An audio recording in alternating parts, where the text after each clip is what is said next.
is how you change out the brakes the easiest way with an 07 PT Cruiser. And you're going to need 11 millimeter, you're going to need a 12 millimeter, or you can use a 7/16 line wrench right here. It doesn't make a difference for the bleeder. And you're going to need a C-clamp. The best way to do this right here is to get your C-clamp.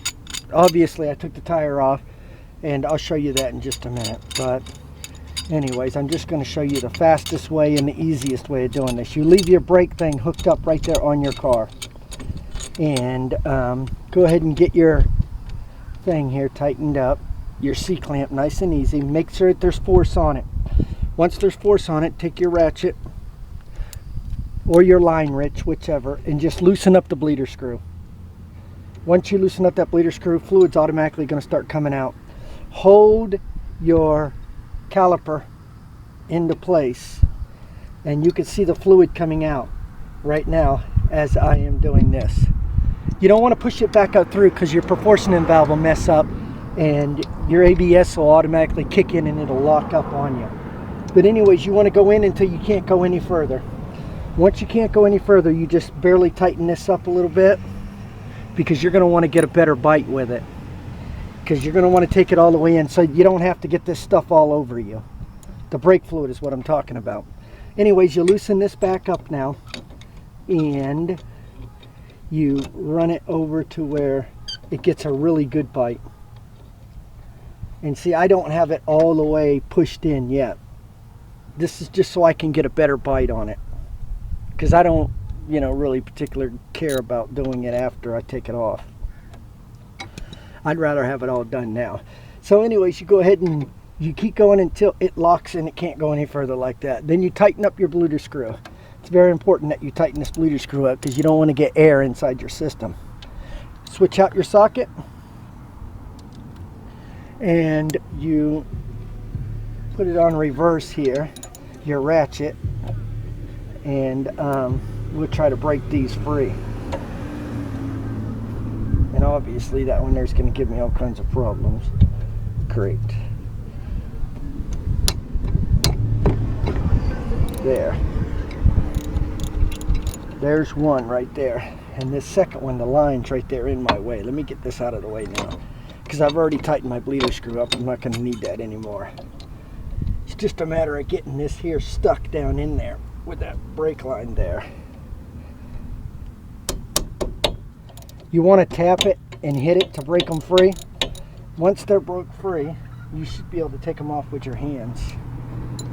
My hands are dirty because I already did the other side. And realistically, it should take you, as a beginner, about 25 minutes to do your brakes yourself, doing them this way. It doesn't take long at all.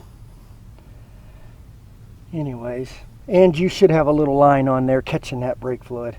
I'm in a spot in my yard where I always do mechanic work, so I don't have to worry about it. So all your EPA people out there are going to tell me I'm crazy, but they're wrong.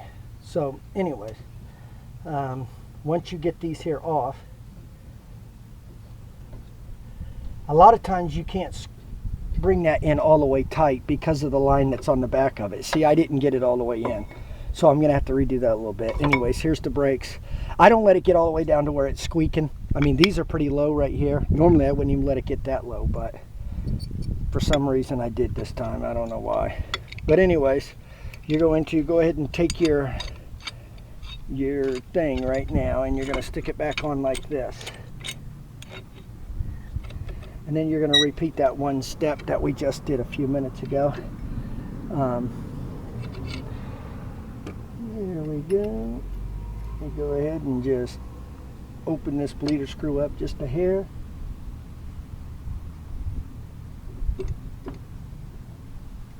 That screw doesn't want to do it. That's why I had the socket, because my wrench is a little frayed up there.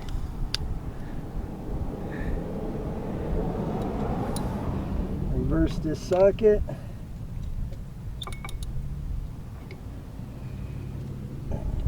The ratchet. There we go. Take this and you run it all the way in. Watch this. When that fluid gets, when this thing comes to a dead stop here, you're done. there. Tighten your bleeder screw back up.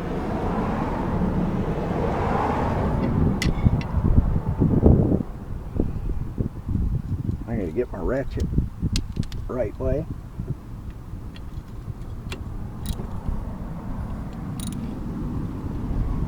There we go. Unloosen this. Pull it off. Take your new brake pads out. You're going to have a tab on one side. Generally the tab goes on the inside, not on the outside. It just depends on the make and the model of the vehicle. Stick the new brake pad in. Stick this side back in. Make sure they're flush. Take your caliper. Stick it right back on. Grab one screw. Put it on the bottom. Tighten it in.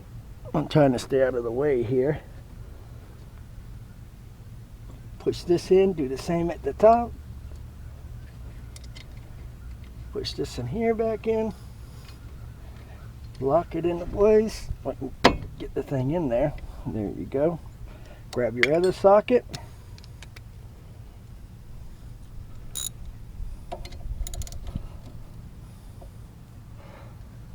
My ratchet's going the wrong way.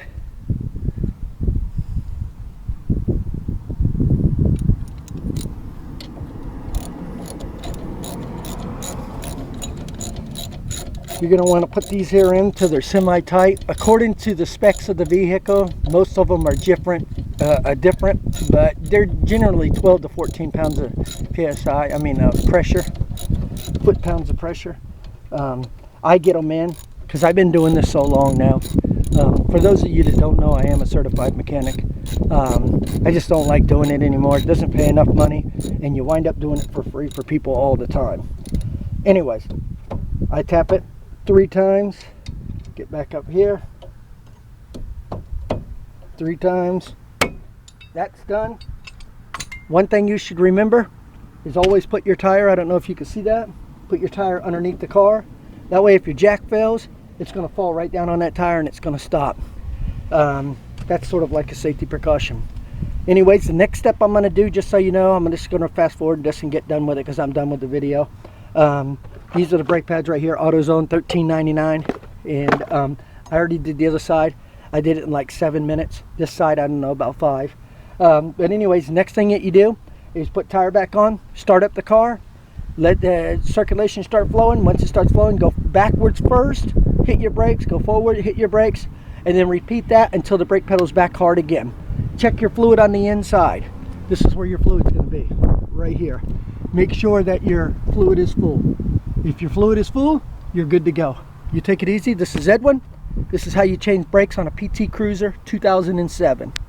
Front brakes. Peace.